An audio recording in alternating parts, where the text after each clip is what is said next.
Imagina un mundo donde el emperador convierte a la amada en un culto espantoso y no se detiene ante nada, ni ante la violencia, ni ante la intervención quirúrgica, ni ante una escena pública de humillación, donde un joven esclavo se convierte en emperatriz y se ve obligado a vivir en una imagen impuesta por el gobernante hasta que encuentra el único camino para recuperar su libertad.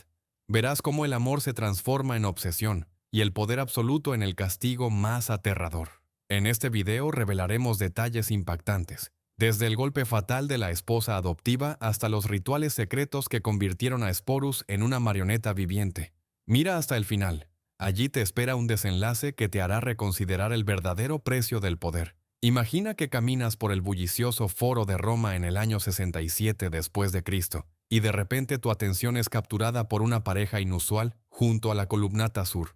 El emperador, vestido completamente de púrpura, camina con calma sobre las losas de mármol. A su lado, una figura esbelta, como salida de una pintura, ropas de seda que fluyen en pliegues suntuosos, y en sus muñecas y cuello brillan joyas rarísimas. La multitud murmura, lanzando miradas llenas de curiosidad y miedo, porque todos saben, la mujer junto a Nerón no es quien aparenta ser.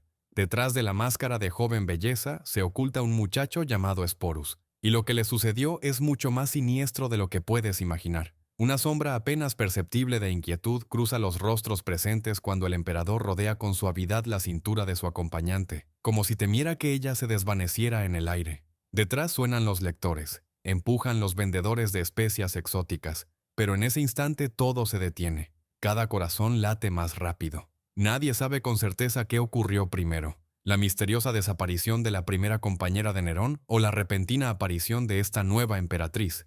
Pero una cosa está clara. Tras esa fachada exquisita, se oculta una historia de trato inimaginable al alma humana. Eres testigo de un espectáculo complejo, el inicio de un largo camino de obsesión interminable, donde el amor se convierte en poder, y el poder en una forma extrema de crueldad. Los romanos comentan con preocupación que el emperador ya ha gastado una fortuna en regalos de tierras lejanas, que no se niega ningún capricho por esta unión inusual. Pero tras el brillo de la seda y las piedras se esconde algo mucho más oscuro: la transformación de una persona libre en una muñeca silenciosa, dispuesta a desempeñar un papel que no escribió él mismo. Y mientras te abres paso con cuidado entre la multitud, intentando ver la menor señal de miedo en los ojos de esa figura hermosa, tu corazón se encoge con una premonición. Te espera un relato de cómo la búsqueda de una imagen inmortal se convirtió en una herida profunda para quienes se cruzaron en el camino de la locura imperial. Y ya no puedes apartar la mirada. Cuando los primeros rayos ascendentes del sol romano iluminan por primera vez los rostros de los ciudadanos en el día exacto de la ascensión del joven Nerón, de 16 años, muchos suspiraron con esperanza. De inmediato redujo la carga tributaria, abrió los anfiteatros para juegos gratuitos y él mismo subió al escenario, maravillando al pueblo con su música y talento actoral. Parecía que una nueva era florecía para Roma. Medallas doradas brillaban en los cuellos de los vencedores de competiciones, y las gradas se llenaban de los gritos entusiastas de miles de ciudadanos. Pero pronto el resplandor de las primeras reformas comenzó a desvanecerse bajo el peso de la soledad. Ningún simple mortal podía soportar el peso del poder sobre 60 millones de almas. Nadie se atrevía a contradecir. Nadie podía nombrar la verdad como un hecho incómodo. Espías constantes entre su séquito vigilaban incluso a los consejeros más cercanos. La paranoia crecía cada día, y las sonrisas de los allegados cada vez más parecían máscaras forzadas. Y fue en una de esas lujosas recepciones para embajadores del Oriente, entre armaduras brillantes y una miríada de regalos exóticos, cuando apareció una figura femenina cuya belleza desafiaba la propia naturaleza. Fue entonces cuando se empezó a hablar de una mujer capaz de llevar a Nerón más allá del poder y de la razón. Popea entró en su vida como un torbellino que nunca se apagaría. Las velas nocturnas aún ardían en los aposentos del palacio cuando Nerón ordenó por primera vez rodear a Popea con un destacamento de guardias, no para protegerla, sino para observar cada uno de sus pasos. En ese mismo periodo la colmó de regalos increíbles, especias raras de la India, tejidos entrelazados en los confines del mundo, aromas que evocaban leyendas de oasis árabes lejanos. Parecía que todo el mundo depositaba sus tesoros a sus pies. Pronto, el mundo se convirtió en una jaula dorada. Las puertas del palacio se cerraban tras los visitantes, y quien antes brillaba con independencia ahora estaba aislada de su círculo anterior. Cada conocido cuyo voz pudiera inquietar al emperador desaparecía de su entorno, como una sombra expulsada por la luz intensa del miedo. En su deseo de poseerla por completo, Nerón anuló su matrimonio con la hija del gobernante anterior, lo que de inmediato le costó parte de sus partidarios. Pero el frío cálculo político no lo detuvo. En una ceremonia solemne rica en lujo y maravillas, proclamó su nueva unión con una alianza sagrada.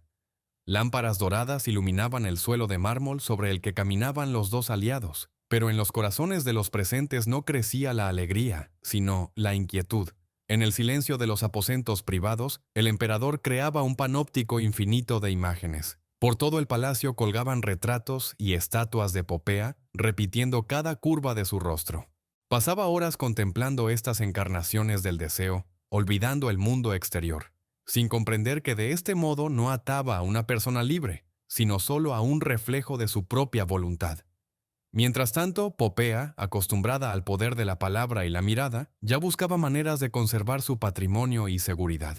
Tejía una red de protectores promoviendo los intereses de su familia y aprendía a navegar en el océano de intrigas palaciegas. Pero su anhelo de independencia la llevó a un enfrentamiento fatal. Un día, al atreverse a hacerle un comentario al emperador sobre sus prioridades, se enfrentó a una furia implacable, provocada no por una simple crítica, sino por un golpe de celos devoradores. Los golpes de pasión y rabia que estallaron esa noche fatal cambiaron para siempre su actitud hacia los seres cercanos, y cuando todo se calmó, solo quedó un remordimiento insoportable, profundo como un abismo. El emperador, rodeado por las legiones más grandes y venerado como una deidad, se encontraba frente a su amada inconsciente, comprendiendo que su propia pasión indomable había destruido todos los lazos humanos. Desde entonces, la frontera entre admiración y destrucción se borró, y en su lugar nació el deseo de recuperar lo perdido, cueste lo que cueste. Precisamente en ese momento de quiebre en la vida de Nerón, nació la idea de resucitar la imagen que él mismo había destruido. Pero tuvo que comenzar con alguien que el mundo circundante ni siquiera notaba. En los corredores de mármol del Palacio Imperial habitaban personas de los más diversos destinos, desde senadores hasta esclavos, pero un joven vivía casi invisible, hasta que el destino condujo a Nerón directamente hacia él.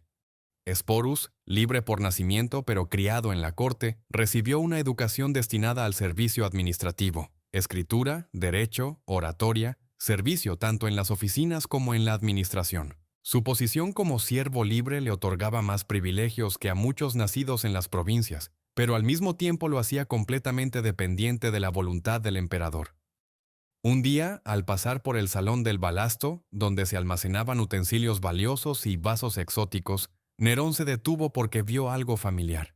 En esa figura no había ni brillo de joyas ni lujo de seda, pero los ojos del joven reflejaban exactamente la misma luz que los de la desaparecida Popea. Inclinándose sobre unos planos, bajó ligeramente la cabeza, y la semejanza inhumana se hizo evidente. Pómulos finos, pestañas medio bajadas, el contorno triste de los labios. Para el emperador, ya casi desconectado de la realidad, esto fue como una señal de los dioses. Involuntariamente, su mano se dirigió hacia regalos pesados. Ordenó vigilancia estricta, informes de la corte sobre cada movimiento, descripciones detalladas del aspecto de Sporus. Solo por esa admiración, Nerón ya estaba dispuesto a otorgarle al joven el nombre de Sabina, en memoria de su esposa adorada. Parecía que toda la corte contenía la respiración, esperando en qué desembocaría este nuevo carnaval del poder. No pasó ni una semana cuando el emperador ordenó reunir a los mejores médicos del imperio. Su tarea no era curar, al contrario, se trataba de borrar por completo el pasado.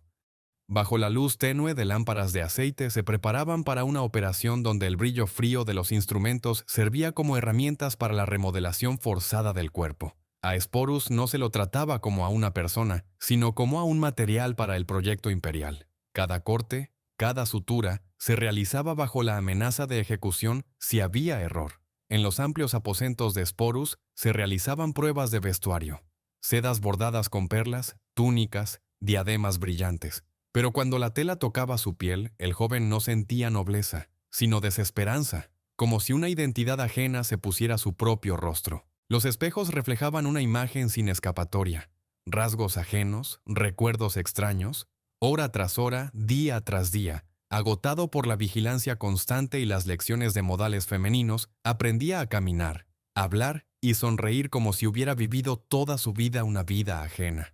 Nerón escuchaba a un instructor que imitaba el andar y la mirada de Popea, y en eso encontraba consuelo. Creía que traía de vuelta lo que se había ido para siempre. Pero tras el brillo del nácar y la seda se ocultaba el horror de no tener elección. Sporus existía para reflejar a otro, y cada paso hacia el emperador lo alejaba de sí mismo. Finalmente llegó el día que parecía un renacimiento para Sporus, o más bien la disolución total de su propio yo. Los mayordomos cosieron decenas de vestidos bordados con hilo de oro. Los joyeros probaron una y otra vez piedras preciosas hasta conseguir el tono exacto que evocara a la amada que ya no existía.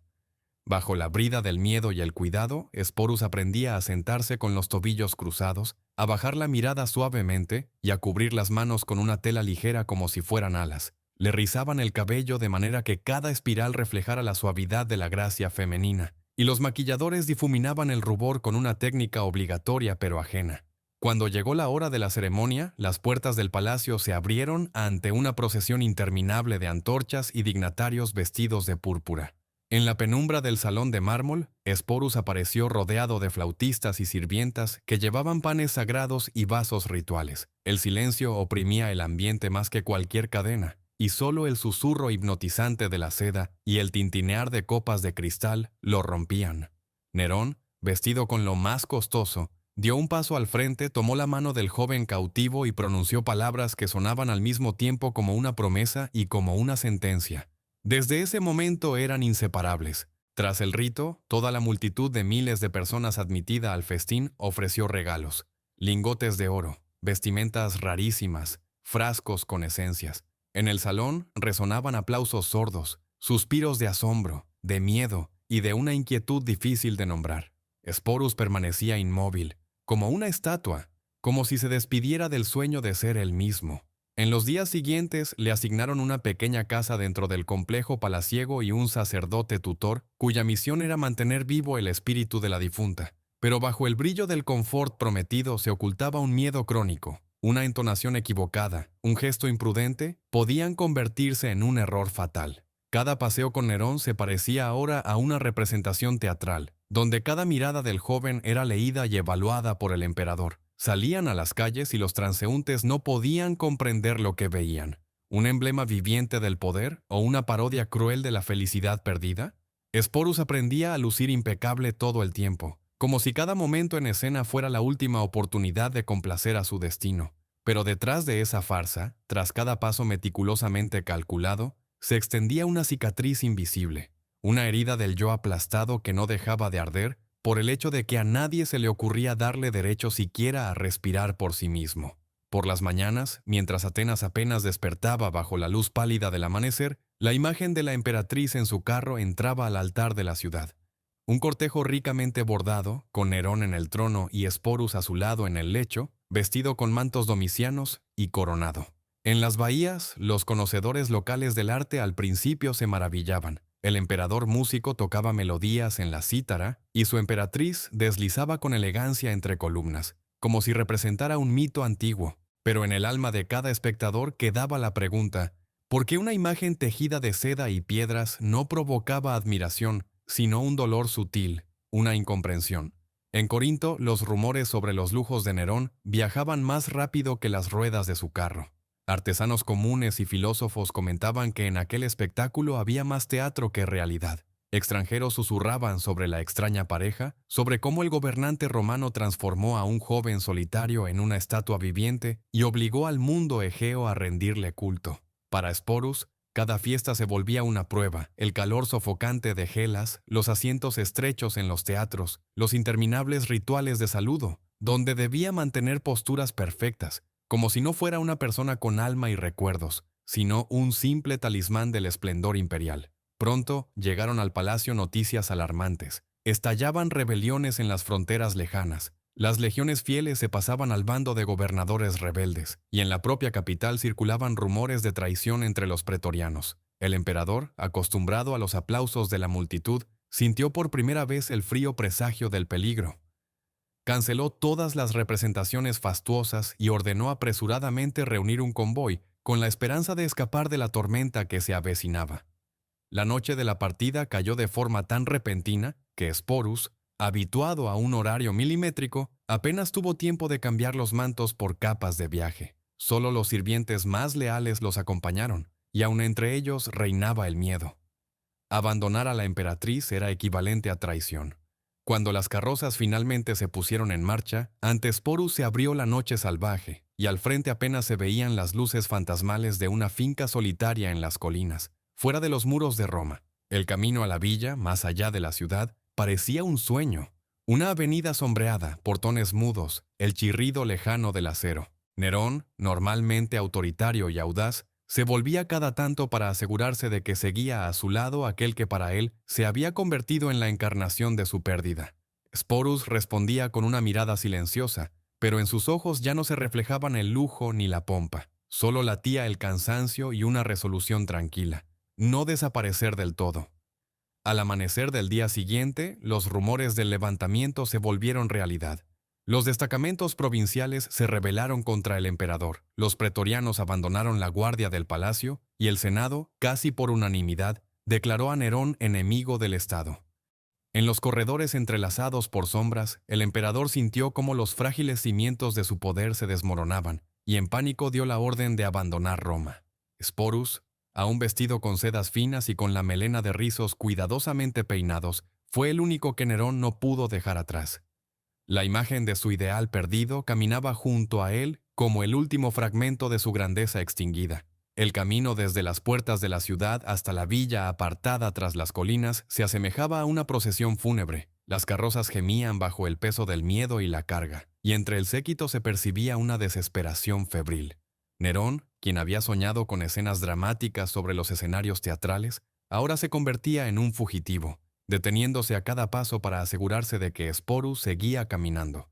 El joven, que cada mañana había aprendido a ser una emperatriz impecable, ahora no era más que el trazo final en el retrato de un imperio que se desmoronaba. Cuando finalmente llegaron las noticias de que las tropas rebeldes los perseguían, el emperador entendió que no había alternativa. En el silencio denso, interrumpido solo por el crujido de las ruedas, murmuró una frase breve y, hacia el anochecer, él mismo puso fin a su tragedia. Sporus quedó solo en una casa enorme que nunca tuvo tiempo de convertirse en su verdadero refugio. Pronto, los nuevos señores vinieron por él. Primero un senador influyente, luego otro. Cada uno veía en el joven un símbolo del antiguo régimen y un posible trofeo. Lo volvieron a vestir con mantos, le trenzaron nuevamente los rizos, le colocaron diademas, como si esperaran que la viva emblema del absolutismo de Nerón reforzara su propio poder. Pero los peinados ajenos y las joyas prestadas pesaban más que cualquier armadura. Cada mañana, Sporus veía en el espejo una imagen que no coincidía con ningún momento de su vida anterior. Finalmente, las nuevas autoridades decidieron que bastaba de manifestaciones simbólicas y propusieron organizar para la multitud un espectáculo en el anfiteatro. Bajo las bóvedas de la arena, Sporus debía desempeñar un papel nada honorable: participar en escenas de violencia y humillación para el entretenimiento del pueblo. La conciencia de este último destino sin identidad fue la gota final. Antes de salir a la arena, encontró un rincón solitario donde sostuvo en su mano solo un frasco con líquido amargo. Así, Sporus tomó su decisión definitiva, llevándose consigo el inalcanzable derecho de disponer de su propio destino. Las luces nocturnas del anfiteatro se apagaron cuando se supo de su partida de este mundo, y al amanecer, sobre Roma ya flotaba una nueva niebla de esperanza, pero también una huella profunda del recuerdo, que detrás de las brillantes fachadas de la historia frecuentemente se esconden lágrimas ajenas y almas que nunca fueron doblegadas. Sobre el polvo de los corredores olvidados y el bullicio de las calles de Roma que volvían a la vida, poco a poco cayó el silencio, roto solo por los susurros de los vendedores callejeros, que hablaban de algo que una vez sucedió en esta ciudad y que iba más allá de la historia común de los imperios. Los registros de las crónicas antiguas mencionaron a Sporus solo de pasada, como una víctima del dolor y la locura de un solo hombre. Pero casi nada dijeron sobre quién fue él antes de todo eso, sobre sus sueños infantiles, sobre esos pocos momentos de libertad que logró experimentar. Desde entonces, el nombre de Sporus se convirtió en un símbolo del precio extremo que puede exigir el poder sin control. No se debe olvidar que detrás de cada decreto imperial, de cada edicto, a menudo se encuentran los destinos de personas reales, a quienes nunca se les dio el derecho de elegir.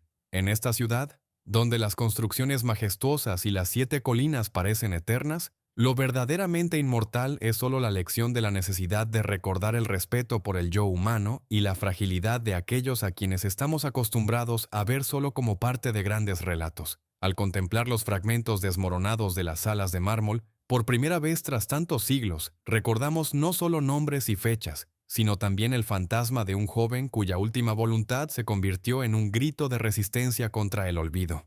Su súplica por el derecho a disponer de su propia vida es un grito silencioso que nos recuerda que ninguna corona ni púrpura puede justificar el desprecio por la libertad de otro ser humano. Y aun cuando el sol asciende sobre Roma, iluminando las cúpulas doradas y reflejándose en las ruinas, resuena el susurro de la historia. Los grandes imperios no pueden ser verdaderamente completos mientras sigamos ignorando el dolor ajeno. Sporus partió de este mundo, pero la memoria de él permanece como esa luz que no nos permitirá nunca más tomar una personalidad por un simple atributo sin alma del poder.